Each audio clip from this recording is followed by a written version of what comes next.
આવો તેને ભજીએ તથા નમીએ, આપણા કરતા યહોવાની આગળ ઘૂંટણે પડીએ, કેમ કે તે આપણો દેવ છે, આપણે તેના ચારાના લોક તથા તેના હાથના ઘેટા છીએ. જેઓ યહોવાને વિનંતી કરે છે, જેઓ ખરા ભાવથી તેને વિનંતી કરે છે, તે સર્વની પાસે યહોવા છે. તે તેના ભક્તોની ઈચ્છા તૃપ્ત કરશે. તે તેઓનો પોકાર પણ સાંભળશે અને તેઓને તારશે. આવો આપણા મસ્તકોનું આવીએ, પ્રાર્થના કરીએ.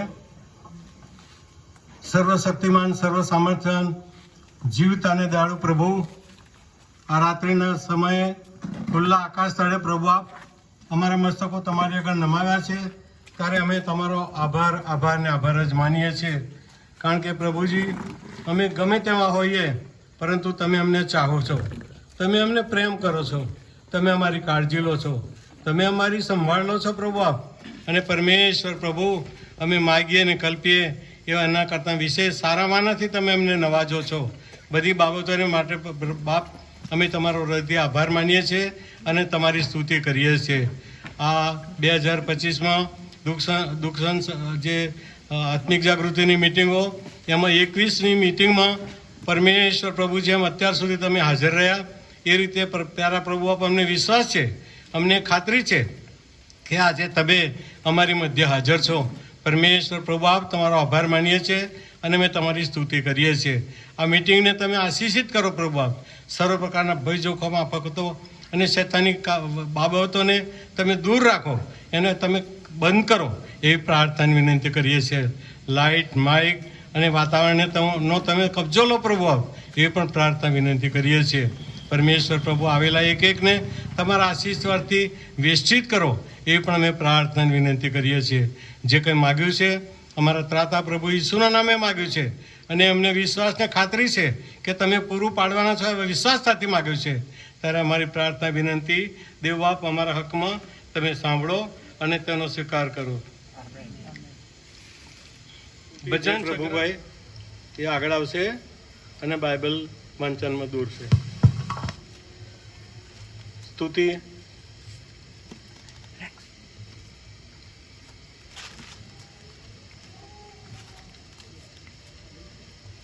છે, સ્તુતિ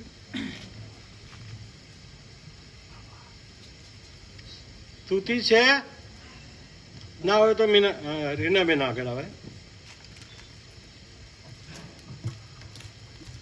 માથી છો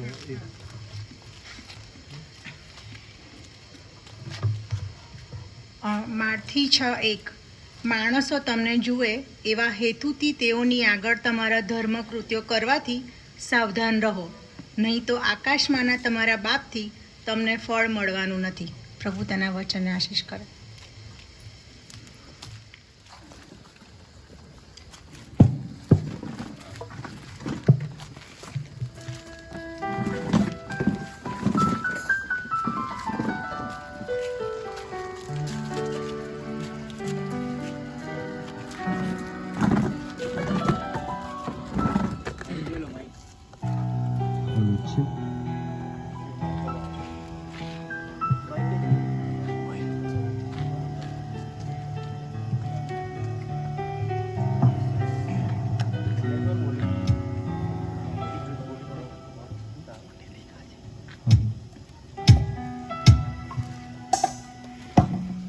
હલો, સારું, આપણે બધા પોતાના સ્થાનો પર ઊભા થઈએ અને આપણે સ્તુતિ આરાધનામાં જોડાઈએ અને આપણે તાળીઓ સહિત આપણને બધાને આવડતું એક ગીત છે, સેના કા યહોવા હમારે સંગ સંગ હે.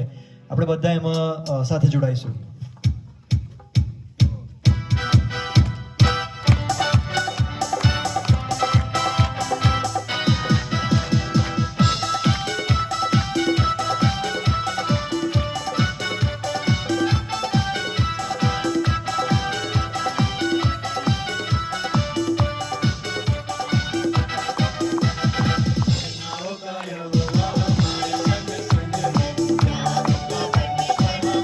Yahweh,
થોડીક ક્ષણે બંધ કરીએ.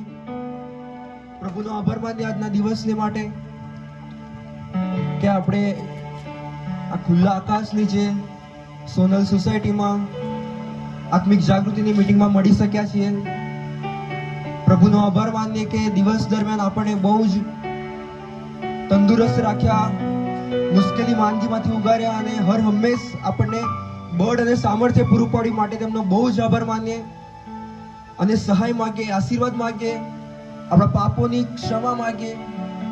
કે પ્રભુનું વચન કહે છે જે કોઈ પોતાના પાપ કબૂલ કરે તેના પાપ માફ કરવાને તે વિશ્વાસુ તથા ન્યાયી દેવ છે. તો આપણે પ્રભુ પાસે સહાય માગીએ, આપણા પાપોની માફી માગીએ અને તેમનો આભાર માનીએ અને ગીતમાં જોડાઈએ. યસુ તેરે કરીબ આને છે.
આભાર માનીએ છીએ કે તમે અમારા પાપ અપરાધોને માફ કર્યા છે, અમને શુદ્ધ અને પવિત્ર કર્યા છે અને પ્રભુજી તમે અમને સહાય મદદ કરી છે અને તમે હર હંમેશ અમને સહાય મદદ કરો છો. તમારા જીવંત વચનો દ્વારા અમને બળ અને સામર્થ્ય આપો છો માટે તમારો બહુ જ આભાર માનીએ છીએ પ્રભુજી. ફરી એકવાર પ્રભુજી અમે તમારી સમક્ષ આવે છીએ પ્રભુજી અમે જ્યાં કંઈ અધૂરા માલુમ પડીએ છીએ, જ્યાં કંઈ પ્રભુજી અમે ભૂલ કરીએ છીએ પ્રભુજી અમારા રોજિંદા જીવનોમાં, અમારી કરણીઓના લીધે પ્રભુજી, તો તમે અમને માફ કરો, અમને શુદ્ધ અને પવિત્ર કરો, અને તમારા ડાયા દીકરાઓ તરીકે તમારા માર્ગમાં ચલાવવાને માટે તમે શક્તિ સામર્થ્ય બળ પૂરું પાડો. પ્રભુ, અમે તમારી પાસે સહાય માંગીએ છીએ આજના વચનના સેવકની માટે, કે જે કંઈ વચન અમારી મધ્ય લાવે પ્રભુજી, તેમનું મુખ તમે બનો, તેમના મુખ દ્વારા જે કંઈ વચન અમારી મધ્ય આવનાર છે પ્રભુજી, તે ખૂબ આશીર્વાદિત કરો. અને પ્રભુજી, અત્યારે અમે અહીંયાથી કે કંઈક શીખીને જઈએ, કેવળ સાંભળીને ના જઈએ, પણ પ્રભુજી અમારા જીવનમાં તે ઉતારીએ અને પ્રભુજી તેને સંચારીએ એવું તમે થાઓ તો મારા દેવ. ફરી એકવાર આ સગડું તમારા હાથમાં સોંપતા, તમારો આભાર માનતા, આગળનું સગડું સુકાન તમારા હાથમાં સોંપતા અમારી પ્રાર્થના પ્રભુ ઈસુના નામમાં સાંભળો સ્વીકાર કરો.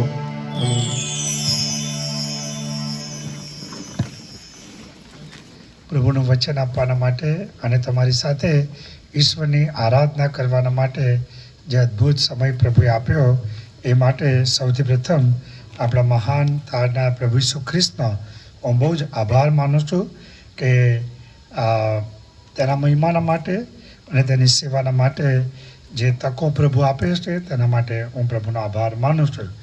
જુવાનો દ્વારા અદ્ભુત સ્તુતિ આરાધનામાં આપણને દોરવામાં આવ્યા, તેઓનો પણ હું આભાર માનું છું.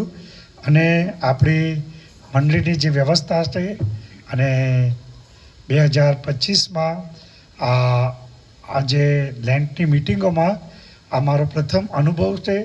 અને જુદા જુદા વિસ્તારોમાં જે રીતે આપ સર્વ ભક્તિભાવ સાથે, આશાઓ અને અપેક્ષાઓ સાથે, પ્રાર્થના સાથે જે સંગતમાં ભાગ લો છો, આરાધના કરો છો, એના માટે હું પ્રભુનો આભાર માનું છું. અને ઈશ્વર પ્રત્યે તમારી જે આસ્થા છે તેની પણ હું કદર કરું છું. મારી હૃદયની પ્રાર્થના છે કે આ દિવસો આપણા બધાના માટે બહુ જ આશીર્વાદિત બને અને આપણે વચનો દ્વારા, સંગતો દ્વારા ખ્રિસ્ત ઉપરના વિશ્વાસમાં બધું મજબૂત થઈએ, એવી મારી હૃદયની અંતરની પ્રાર્થના છે.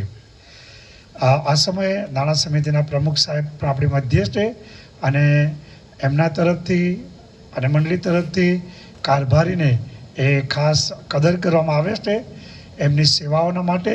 અને કદર કરતાં અત્યારે આ પેન આ મંડળી તરફથી તેમને આપવામાં આવશે.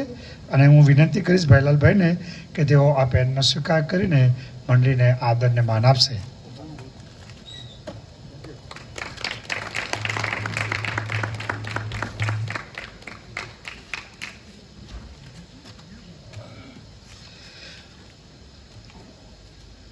જે શાસ્ત્રપાઠ વાંચવામાં આવ્યો અને લેન્ટના સમયની અંદર આપણે પહાડ પરનું ભાષણ, ગિરી પ્રવચન ઉપર સંદેશા આપવાનું એ નક્કી કર્યું. અને આપણો જે થીમ છે એ થીમ માથીની સુવાર્તા 6 અધ્યાય 8મી કલમ, જ્યાં પ્રભુ ઈસુ ખ્રિસ્તે કહ્યું, તમે એ માટે તમે તેઓના જેવા ન થાઓ. અને એ સંદર્ભમાં પવિત્ર શાસ્ત્રમાંથી આપણે અભ્યાસ કરીએ છીએ. અને આજે 6 અધ્યાય અને 1લી કલમનો આપણે અભ્યાસ કરવા માંગીએ છીએ.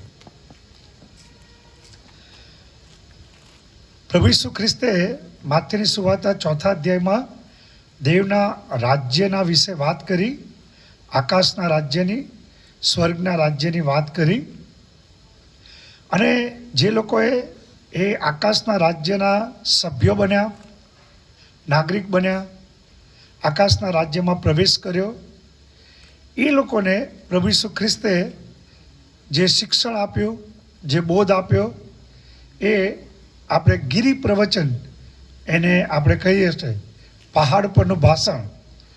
અને જેઓના નામ જીવનના પુસ્તકમાં નોંધાયેલા છે, જેઓ દાવો કરે છે કે તેઓ સ્વર્ગમાં જવાના છે, જેઓ દાવો કરે છે કે તેઓ આકાશના રાજ્યના સભ્ય છે, એ લોકોએ આ પૃથ્વી પર કેવી રીતે જીવન જીવવું જોઈએ એના વિશે પ્રભુ ઈસુ ખ્રિસ્તે એ પહાડ પરના ભાષણમાં બહુ સુંદર શિક્ષણ આપ્યું. અને આજે જે બાબત છે તે આપણે એના પર અભ્યાસ કરવા માંગીએ છીએ કે ત્યાં આગળ પ્રભુ ઈસુ ખ્રિસ્ત ધર્મ કૃત્યો વિશે વાત કરે છે. એ સંદર્ભમાં આપણે અભ્યાસ કરીશું. પ્રભુ ઈસુ ખ્રિસ્તે કહ્યું ખબરદાર રહો, સાવધાન રહો. ચેતવણી પ્રભુ ઈસુ ખ્રિસ્તે આપી અને વિશેષ કરીને એ લોકોને ચેતવણી આપી, એ લોકોને સાવધાન રહેવાની પ્રભુએ વાત કરી કે જે લોકો પ્રભુ ઈસુ ખ્રિસ્તના શિષ્યો છે, જે લોકો આકાશના રાજ્યના નાગરિક છે. અને એ લોકોને પ્રભુ ઈસુ ખ્રિસ્તે કહ્યું કે તમારા પર મોટો ખતરો છે, તમારા પર મોટું જોખમ છે. અને એટલા માટે પ્રભુ ઈસુ ખ્રિસ્તે કહ્યું કે તમે સાવધ થાઓ, સચેત થાઓ, ધ્યાન આપો, બેદરકાર ના રહો, દુર્લક્ષ ના સેવો. તમારે ચેતવણી જે ઈસુ ખ્રિસ્તે આપી સાવધાન રહેવાની માટે એ ધર્મકૃત્યોના સંદર્ભમાં પ્રભુ ઈસુ ખ્રિસ્તે ચેતવણી આપી. હવે આ જે ધર્મકૃત્યો જે શબ્દ વાપરવામાં આવ્યો છે, એ જે શબ્દ છે એ ધર્મકૃત્ય, એનો અર્થ થાય છે ન્યાયના કૃત્યો.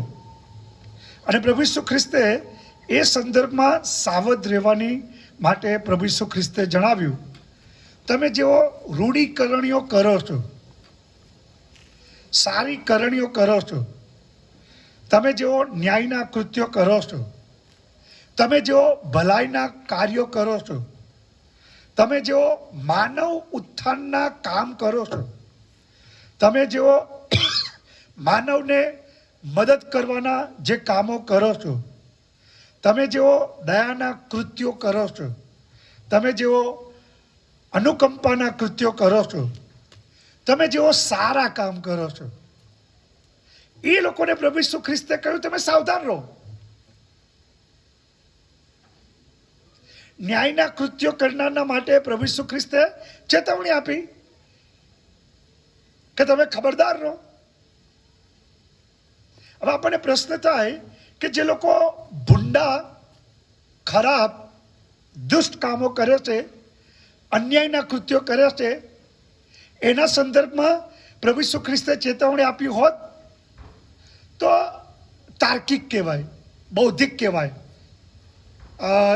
ઘટિત કહેવાય, યોગ્ય કહેવાય, બરાબર કહેવાય.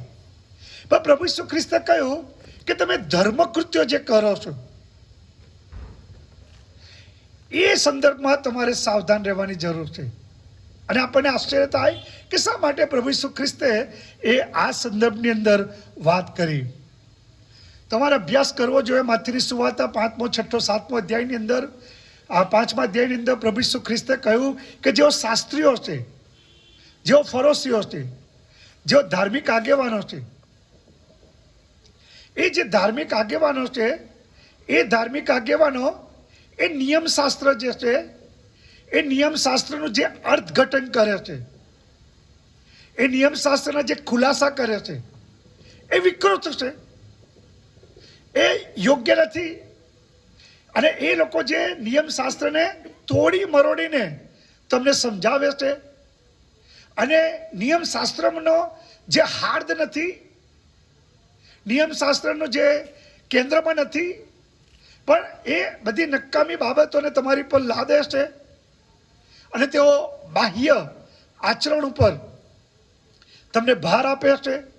અને એટલે એ લોકો નિયમનું અર્થઘટન તો ખોટું કરે છે, પણ સાથે સાથે જે ધર્મકૃત્યો છે એ ધર્મકૃત્યોના સંદર્ભની અંદર પણ એ લોકો ભૂલ કરે છે.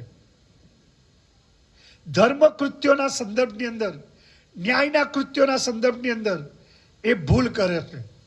અને પ્રભુ ઈસુ ખ્રિસ્તે બહુ જ અદ્ભુત વાત એ સમજાવી છે. અને એટલે આપણને જેઓ પ્રભુ ઈસુ ખ્રિસ્તના શિષ્યો છે એ લોકોને આ પૃથ્વી પર આપણી જીવનશૈલી, આપણી જીવન જીવવાની પદ્ધતિ, આપણી દૈનિક પદ્ધતિ, પ્રભુ ઈસુ ખ્રિસ્તે કહ્યું સાવધાન રહો. તમે જે લોકો ભાષા જાણો છો એની અંદર વર્તમાન કાળની અંદર આજ્ઞાર્થ વાક્ય છે સાવધાન રહો. એનો અર્થ કે તમારે પડે પડ સાવધાન રહેવાનું, ઘડી ઘડી સાવધાન રહેવાનું, વારંવાર સાવધાન રહેવાનું, હર ઘડી તમારે સાવધાન રહેવાનું, એક પણ ક્ષણ તમારે બેદરકાર નથી રહેવાનો. એ તમારી જીવનશૈલી હોવી જોઈએ. ખ્રિસ્તી ભાઈ બહેનો કે વિશ્વાસી ભાઈ બહેનો કે ખ્રિસ્તના જે શિષ્યો છે એ શિષ્યોએ એમની જીવનશૈલીમાં સાવધાની બહુ મહત્વની છે. અને એટલે પ્રભુ ઈસુ ખ્રિસ્તે એ આપણને જણાવ્યું કે આપણે સાવધ રહેવું જોઈએ ધર્મ કૃત્યોના સંદર્ભની અંદર. હવે આપણે એક બાબત તો જાણીએ છીએ કે ઘણા બધા વ્યક્તિઓ ભૂંડા કામ કરે છે. સમજવા કોશિશ કર, ધ્યાનથી સાંભળશો તો જ મારી સમજણ પડશે હું જે કહું છું, નહીં તો તમને સમજ જ નહીં પડે. તમે ઝોકું ખાશો, ઊંઘી જશો, વિચારોમાં ચડી જશો તો મારી વાતમાં તમને સમજણ જ નહીં પડે. બરાબર? એટલે હું જરા સમજાવીશ. જે લોકો ભૂંડા કામ કરે છે પણ જેઓનો ઈરાદો સારો છે, બરાબર, એમના કામ ભૂંડા છે, ઈરાદો સારો છે. દાખલા તરીકે કોઈક વ્યક્તિએ ભ્રષ્ટાચારથી પુષ્કળ પૈસા મેળવ્યા, દારૂનો ધંધો કરીને અઢળક સંપત્તિ કમાયો. હવે એનો ઈરાદો સારો છે કે ગરીબોને મદદ કરવી. ઈરાદો સારો, ગરીબોને મદદ કરવી, વંચિતોને સહાય કરવી. જે માણસો સંઘર્ષ કરે છે તેમને નાણાકીય મદદ કરવી. એમના ઈરાદા સારા છે પણ કામ ભૂંડા. તો પ્રભુનું વચન કહે છે કે જે લોકોના કામ ભૂંડા છે, ઈરાદા સારા છે, એ લોકો ઈશ્વરથી આશીર્વાદિત નહીં થાય. ઘણી બધી વાર આપણે પણ જીવનની અંદર એવું કરીએ છીએ. આપણા સમાજની અંદર થોડા લોકો છે કે જેઓ 2 નંબરની આવક કમાય, જેઓ અપ્રમાણિકતાથી આવક કમાય, ભ્રષ્ટાચારની આવક કમાય અને પછી એકાદ દેવળ બાંધી દે. સમાજની અંદર એની પ્રતિષ્ઠા થાય, સમાજમાં એની વાહવાહી થાય, સમાજમાં એની છાપ સારી થાય, સમાજમાં એ માણસ સારો દેખાય, સમાજમાં એને લોકો ફુલાર કરે, સમાજની અંદર લોકો એને મંડળીની અંદર આગળની ખુરશીમાં બેસાડે, હાર તોડા કરે, એના નામની તકતી લગાડવામાં આવે. કેમ? કારણ કે એણે દેવળ બનાવ્યું. સારું, આમ કામ સારું લાગે દેવળ બનાવવાનું, એ ભૂંડું કામ નથી. એનો ઈરાદો સારો છે દેવળ બનાવવાનો, પણ જે સોર્સ ઓફ ઇન્કમ એની આવી, એ સોર્સ ઓફ ઇન્કમ એ ભૂંડા કામથી આવી. એ ચાહે દારૂનો ધંધો કર્યો, ડ્રગ્સનો ધંધો કર્યો, નાણાં કમાયા અને નોકરી કરતા હોય, અંડર ટેબલમાંથી પૈસા લે અને અંડર ટેબલમાંથી પૈસા બનાવે, પુષ્કળ સંપત્તિ એકઠી કરે અને પછી સમાજમાં દાન આપે, સમાજની અંદર પ્રતિષ્ઠા પ્રાપ્ત કરવા માટે પ્રયત્ન કરે. તો ઈસુ ખ્રિસ્તે કહ્યું કે એ લોકો આશીર્વાદ પામશે નહીં. બીજા એક લોકો એવા છે કે જેઓ સારું કામ કરે છે પણ તેમના ઈરાદા ખોટા છે. સમજણ પડે છે? તમે કામ સારું કરો છો, તમારા કૃત્યો ન્યાયના છે, તમારા કૃત્યો ધાર્મિક છે, તમારા કૃત્યો લોકોને ન્યાય અપાવવાના છે, તમારા કામ સારા છે, તમારી રૂઢિકરણીઓ સારી છે, પણ તમારા ઈરાદા ખોટા છે. અને બહુ મહત્વનું છે. તો એ પણ વ્યક્તિઓ એવા છે કે જેમના ઈરાદાઓ ખોટા છે, એ લોકો પણ ઈશ્વરથી આશીર્વાદિત થતા નથી. અને એટલા માટે માથેની સુવાર્તાનું પહાડ પરનું ભાષણ એ બહુ અઘરું છે, બહુ જ અઘરું છે. કારણ કે આપણે માણસો છે અને આપણા ઈરાદાઓ, આપણા હેતુઓ હંમેશા મિશ્રણવાળા હોય, મિક્સ આપણા ઇન્ટેન્શન હોય, આપણા ઈરાદાઓ એ બધા કેવા હોય? મિશ્રિત હોય, સારા પણ હોય, ખરાબ પણ હોય.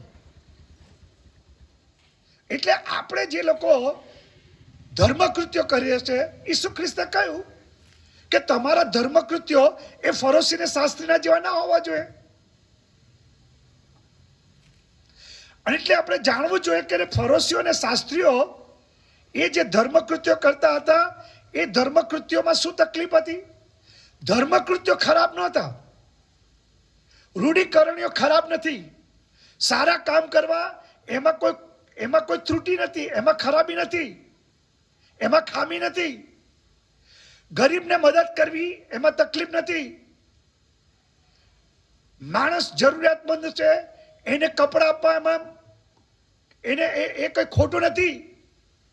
ધર્મકૃત્યો સારા છે, ધર્મકૃત્યો સારા છે, પણ ઈરાદો ખોટો છે તો પ્રભુનું વચન કહે છે એ લોકો ઈશ્વરથી આશીર્વાદિત થશે નહીં. માટે ઈસુ ખ્રિસ્તે જે વાત કરી તે બહુ જ મહત્વની વાત કરી. આપણા બધાને અંદરથી ઉથલ પાથલ થાય એવા પ્રકારની વાત કરી. કારણ કે તમે ને હું, આપણે બધા અહીંયા બેઠા છે, આપણા બધાના ઈરાદાઓ ઘણી બધી વાર મિશ્રિત હોય છે. અને એટલે પ્રભુ ઈસુ ખ્રિસ્તે જે વાત કરી કે ઈસુ ખ્રિસ્તના જે શિષ્યો છે, આકાશના રાજ્યના જેઓ સભ્ય છે, દેવના રાજ્યના જેઓ નાગરિકો છે, જેઓ એવો દાવો કરે છે કે સ્વર્ગ અમારું છે, જેઓ એવું જણાવે છે, છાતી ઠોકીને કહે છે કે અમે પ્રભુના રાજ્યમાં પ્રવેશ કરીશું, તો એ લોકોએ આ પૃથ્વી પર ચોક્કસ એ લોકોએ ધર્મકૃત્યો કરવા જોઈએ. ઈસુ ખ્રિસ્ત ધર્મકૃત્યોના વખોડતા નથી, ધર્મકૃત્યોને ઈસુ ખ્રિસ્ત ખરાબ કહેતા નથી, ધર્મકૃત્યોને પ્રભુ ઈસુ ખ્રિસ્ત એની નિંદા કરતા નથી, અથવા ધર્મકૃત્યો ખરાબ છે, ભૂંડા છે, દુષ્ટ છે અને ના કરવા જોઈએ એવું કહેતા નથી. પણ ધર્મકૃત્યો ત્યારે ખરાબ થઈ જાય છે, તમારા ને મારા ધર્મકૃત્યો ત્યારે ખરાબ થઈ જાય છે કે જ્યારે આપણો ઈરાદો ખોટો હોય, આપણો હેતુ ખોટો હોય. તો આપણો હેતુ જ્યારે ખોટો હોય તો આપણા ધર્મકૃત્યો ગમે તેટલા મોટા ને મહાન ધર્મકૃત્યો કરીએ, એ ધર્મકૃત્યોનું કોઈ મૂલ્ય નથી, એનું કોઈ મહત્વ નથી. આપણને અંદર લાગે નહીં, અહીં ચોટી ના જાય આવું સાંભળીને? કારણ કે 1000 રૂપિયા દાન આપ્યું હોય અને પાદરી સાહેબ જાહેર કરવાનું ભૂલી જાય, અને શું તમને થાય છે? તમને થાય છે શું? તમે શું તમારી પ્રતિક્રિયા શું થાય છે? 1000 દાન આપ્યું, 5000 દાન આપ્યું, 10,000 દાન આપ્યું, પાદરી ભૂલી ગયા કે ચોપાનિયામાં ના છપાયું, સમાચાર પત્રમાં ના છપાયું, તકતી ના મૂકી, ત્યાં તમને થાય છે શું? એ બતાવે છે કે તમે ધર્મકૃત્યો જે કર્યા છે એ ધર્મકૃત્યો એ તમારો ઈરાદો ખોટો છે. ઘણા બધા લોકો આજકાલ મેં જોયું સોશિયલ મીડિયાની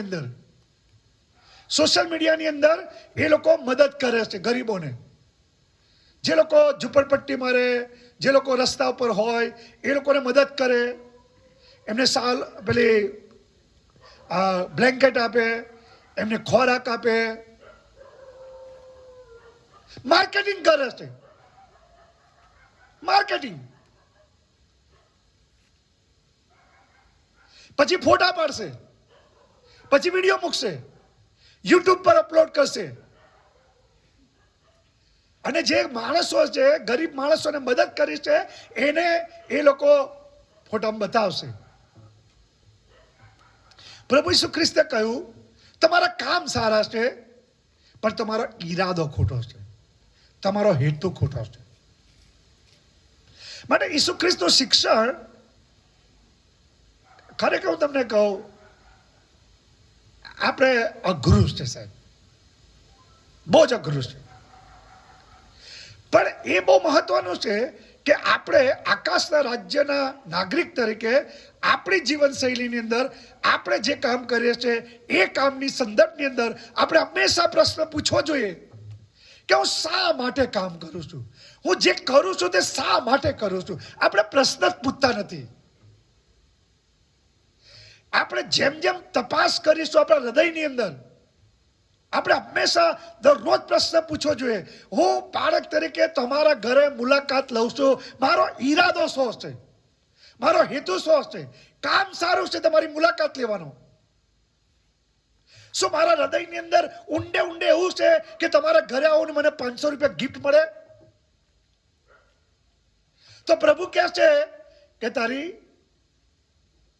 સેવાઓ આશીર્વાદિત નથી.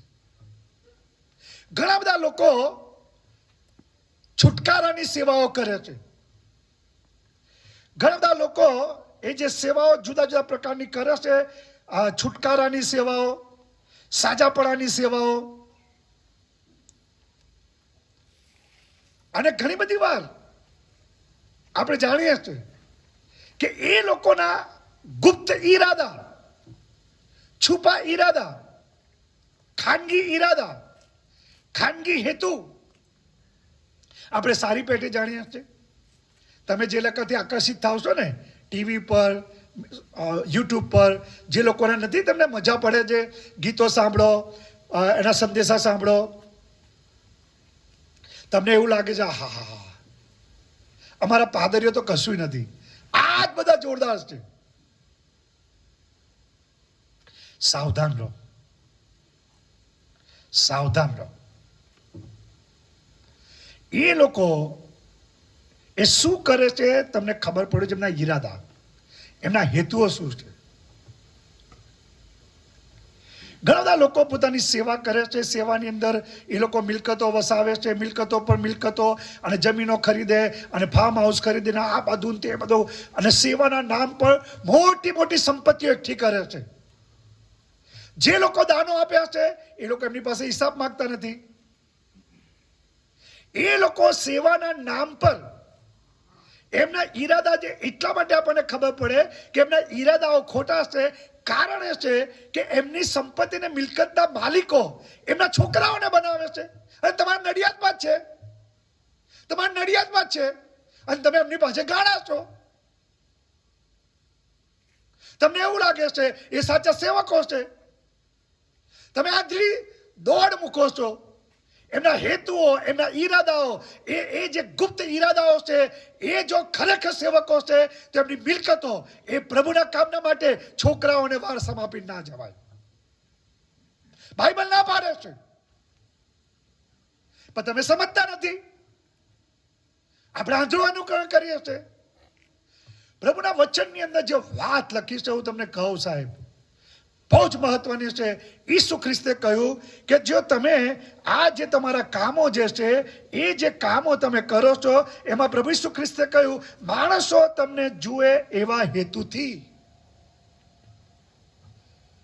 આ એક એવા પ્રકારના લોકો છે કે જે લોકો, જો હું તમને કહું, અને હું બહુ સ્પષ્ટ માનું છું, મારામાં કોઈ અસ્પષ્ટતા નથી, કોઈ મૂંઝવણ નથી.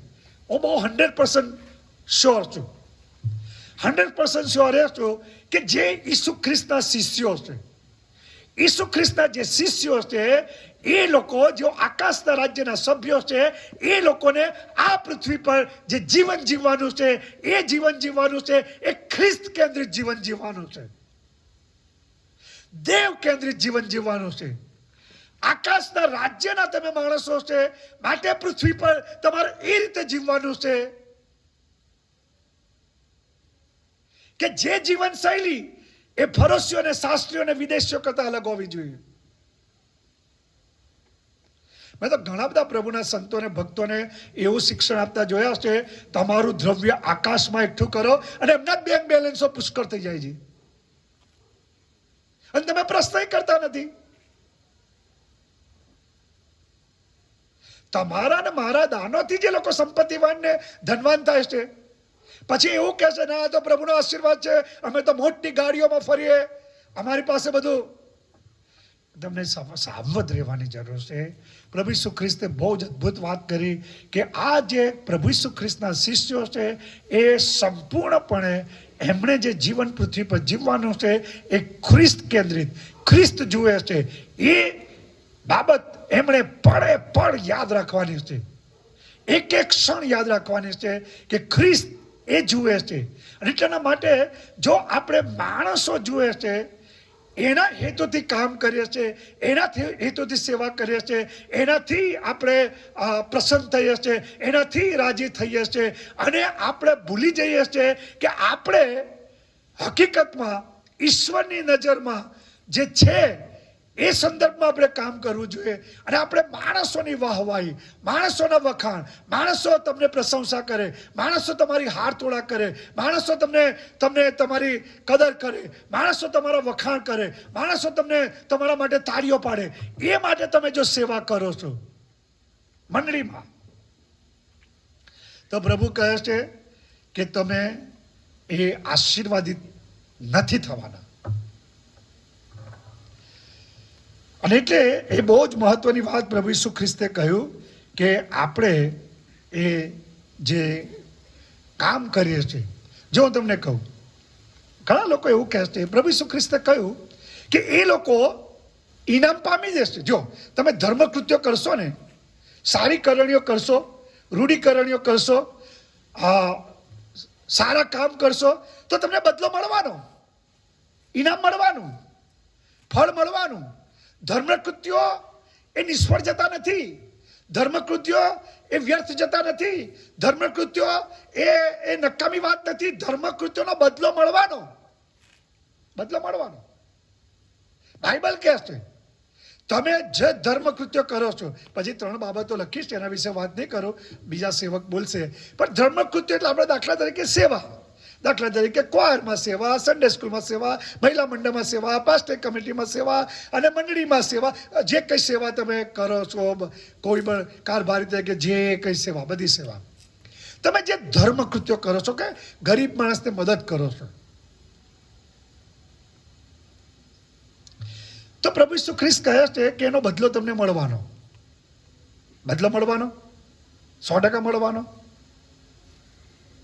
કારણ કે બદલો મળવાનો છે, માટે તો આપણને અંદરથી પ્રેરણા થાય છે, માટે આપણે સારી કરણીઓ કરીએ છીએ. આપણે શા માટે સારી કરણીઓ કરીએ? શા માટે ગરીબને મદદ કરીએ? શા માટે દેવળમાં દાન આપીએ? શા માટે આપણે ભૂખ્યાઓને ભોજન આપીએ? શા માટે આપણે ગરીબોને, વિદ્યાર્થીઓને મદદ કરીએ? શા માટે આપણે મેડિકલની અંદર કોઈ છોકરાને મદદ કરીએ, કોઈ વ્યક્તિને મદદ કરીએ, બીમાર છે, શા માટે મંડળી મદદ કરે?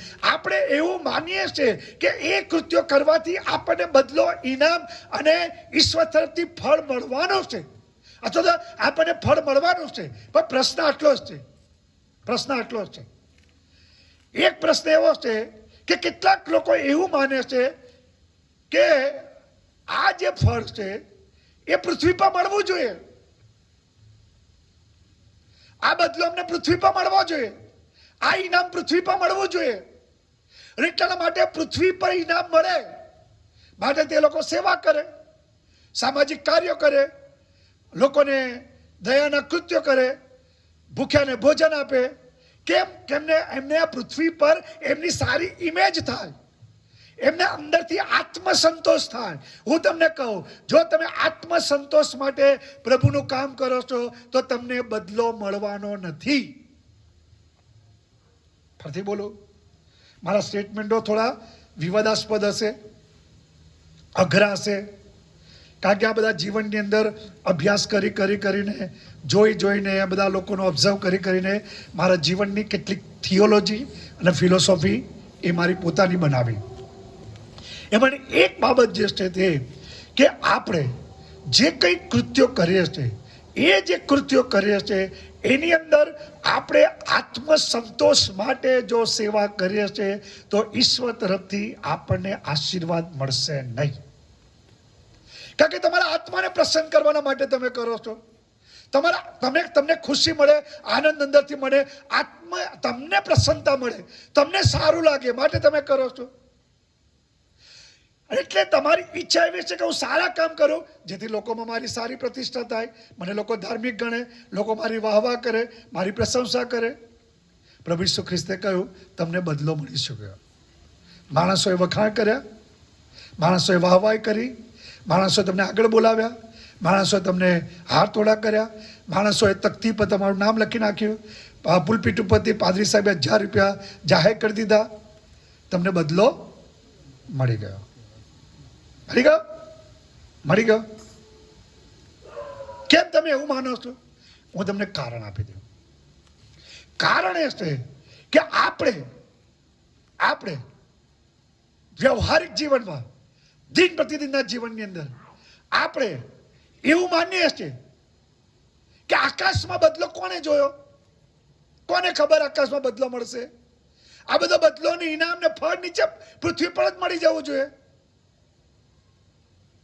એ લોકોના મગજની અંદર વ્યવહારિક રીતે એ આકાશ, અનંતકાળ, દેવનું રાજ્ય, સ્વર્ગની અંદર જે બદલો મળવાનો છે એ વિચાર એમને આવતો જ નથી. માટે ઈસુ ખ્રિસ્તે શું કહ્યું કે જે લોકો માણસો તમને જુએ એવા હેતુથી તેઓની આગળ તમારા ધર્મકૃત્યો કરવાથી સાવધાન રહો, નહીં તો આકાશમાંના તમારા બાપથી તમને ફળ મળવાનું નથી. ધર્મકૃત્ય કરો તો પણ ફળ ના મળે, દાન આપો તો પણ તમને ફળ ના મળે. અઘરું, બહુ જ અઘરું. ખબર પડે છે શું બોલું છું? સહેલું લાગે છે.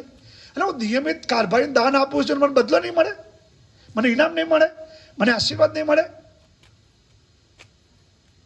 વાલાભાઈ બહેનો, બહુ જ ઈસુ ખ્રિસ્તે જે વાત કરીને એ વાત બહુ મહત્વની છે. આપણા છુપા ઈરાદા શું છે, અંદર શું હેતુ શું છે, હૃદયની અંદર આપણે ગુપ્ત ઈરાદા શું છે, અંદર શું ઈચ્છીએ છે કે હું આ વ્યક્તિને મદદ કરું છું, એની પાછળ મારો ઈરાદો શું છે, હેતુ શું છે. એટલા માટે સારા કાર્યો એ ત્યારે ખરાબ બની જાય છે જ્યારે ઈરાદો તમારો ખોટો હોય. ફરીથી બોલો વાક્ય. તમારી સારી રૂઢિકરણીઓ એ ત્યારે ખરાબ બની જાય છે કે જ્યારે તમારા ઈરાદા ખોટા હોય. તો આપણે વ્યવહારિક આત્મિક જીવન જીવીશું, દરરોજ વ્યવહારિક જીવન જીવીશું, અને કોઈક વ્યક્તિ આપણા નામનો આભાર માનવાનું ભૂલી જશે તો આપણે ગુસ્સે નહીં થઈએ, આપણે ખોટું નહીં લાગે, આપણે દુઃખી નહીં થઈએ, આપણે રાજીનામું આપીને જતા નહીં રહીએ. કોઈ અપમાન કરશે તો રાજીનામું આપીને જતા નહીં રહીએ. કેમ જતા રહ્યા છે?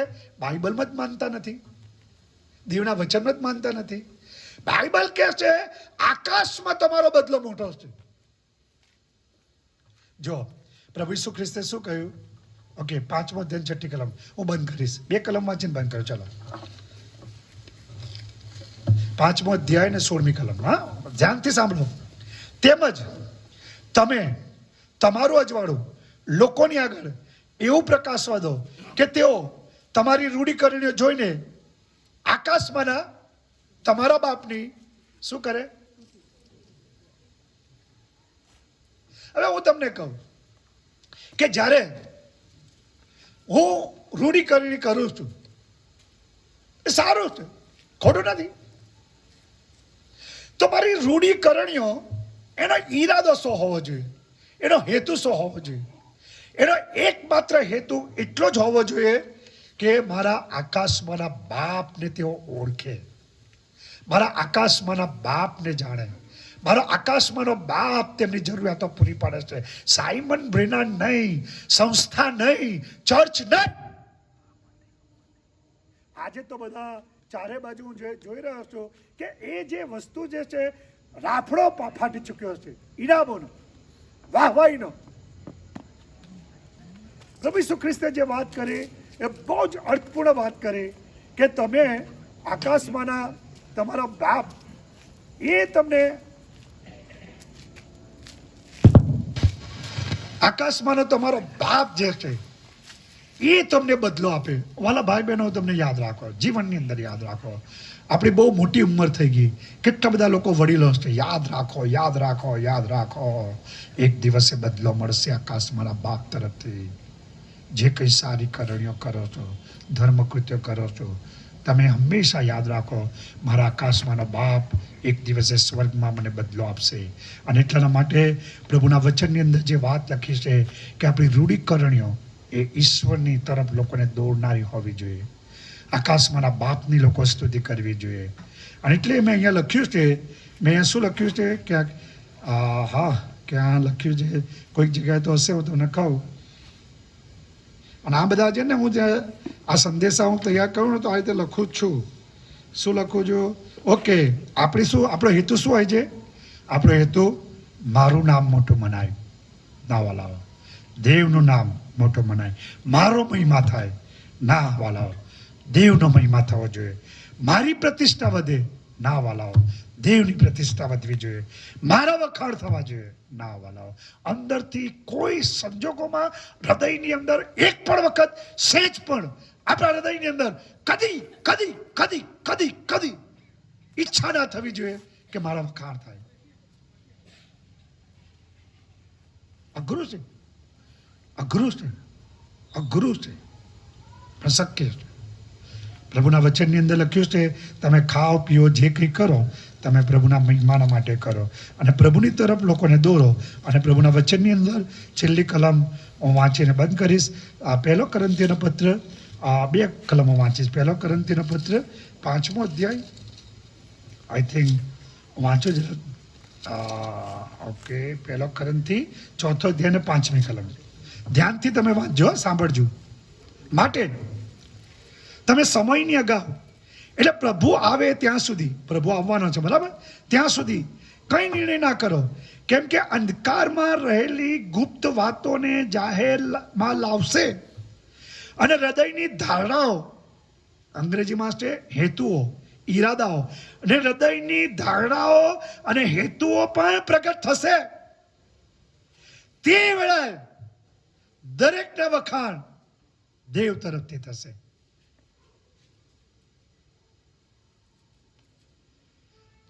તે વેળા દરેકના વખાણ ઈશ્વર તરફથી થશે અને અનંતકાળ સુધી આપણા વખાણ થશે. અહીં તો પૃથ્વી પર 80, 70, 80, 90 વર્ષ પછી જતા રહેવાના છે આપણે બધા. અહીં રહેવાના છે કોઈ રહેવાનું 70, 80, બધા 70, 80. તો 70, 80 વર્ષ સુધી લોકો વખાણ કરે, એના માટે શા માટે જીવો છો? શા માટે જીવો તમે? મને કહો, શા માટે જીવીએ આપણે? અનંતકાળ સુધી પ્રભુ આપણા વખાણ કરવાના છે. તો ઈશ્વર આપણા વખાણ કરશે, ઈશ્વર આપણને ઇનામ આપશે, ઈશ્વર આપણને બદલો આપશે અને ઈશ્વર આપણને આપણી પ્રશંસા કરશે, ઈશ્વર આપણને અપ્રૂવ કરશે, ઈશ્વર આપણને કહેશે હા સારા અને વિશ્વાસુ ચાકર, તું થોડામાં વિશ્વાસુ માલુમ પડ્યો છે. અને છેલ્લી વાર કલમ વાંચીને બંધ કરીશ. હિબ્રોને પત્ર 6થો અધ્યાય અને 10મી કલમ. અને ત્યાં લખવામાં આવ્યું છે, એ બહુ જ અદભુત છે. 6થો અધ્યાય 10મી કલમ. કેમ કે દેવ તમારા કામને તથા તેના નામ પ્રત્યે તમે જે પ્રીતિ દેખાડી છે અને સંતોની જે સેવા કરી છે અને હજુ કરો છો તેને વિસરે એવો અન્યાયી નથી. હાલેલુયા. દેવ વિસરી જશે નહીં. ક્વારની અંદર અહીં ગીતો ગાશો, યાદ રાખીએ, જો ઈરાદો એને ઊંચો કરવાનો છે તો યાદ રાખીએ દેવ એનો આશીર્વાદ આપશે, એનું ફળ આપશે, એનો બદલો આપશે. એ વિસરી જનાર નથી. માટે પ્રભુ ઈસુ ખ્રિસ્તે કહ્યું કે જ્યારે તમે ધર્મકૃત્યો કરો છો ત્યારે ધર્મકૃત્યો તમે સાવધાન રહો. ધર્મકૃત્યો, રૂઢિકરણ્યો, સારા કામો એ ત્યારે ખરાબ બને છે જ્યારે ઈરાદાઓ, હેતુઓ ખોટા છે. માટે હંમેશા હંમેશા જ્યારે પણ તમે કારભારી આવે, દાન આપો, પહેલો પ્રશ્ન કરો, હું શા માટે દાન આપું છું, કેમ આપું છું, મારો ઈરાદો શું છે, મારો હેતુ શું છે. મંડળીની અંદર સેવા કરો, દેવળમાં જાઓ, ગમે ત્યાં જાઓ, શા માટે તમે કરો છો, હેતુ તપાસો, હૃદયને પૂછો, હૃદયને પ્રશ્ન પૂછો. એક દિવસે પ્રભુ આપણા હૃદયની ધારણાઓ, હેતુઓ પ્રગટ કરશે, ખુલ્લા કરશે અને પ્રભુ તરફથી આપણને વખાણ થશે. અને મારી હૃદયની પ્રાર્થના છે અહીં બેઠેલા બધાના વખાણ એ દિવસે પ્રભુ કરે એ રીતે જીવવાની કૃપા આપે. Thank you.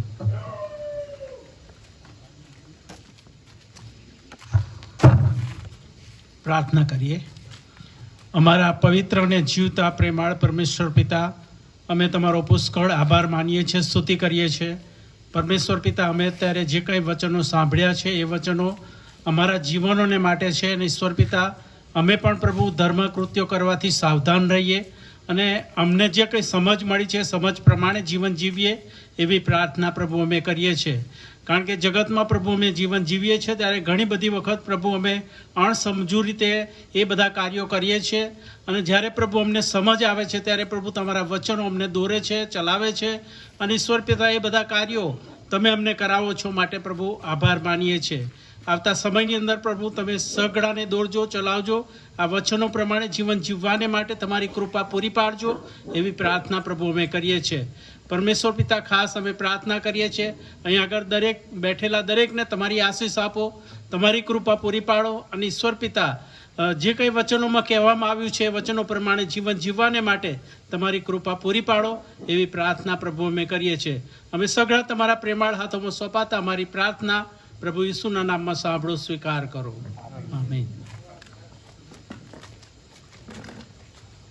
પ્રભુ પિતાએ શીખવેલી પ્રાર્થના આપણે સાથે બોલીશું અને ત્યારબાદ બાળક સાહેબ આશીર્વચન ઉચ્ચારશે. ઓ આકાશમાં અમારા બાપ, તમારું નામ પવિત્ર મનાવો, તમારું રાજ્ય આવો, જેમ આકાશમાં તેમ પૃથ્વી પર તમારી ઈચ્છા પૂરી થાવ. દિવસની અમારી રોટલી આજ અમને આપો, જેમ અમે અમારા ઋણને માફ કર્યા છે તેમ તમે અમારું ઋણ અમને માફ કરો.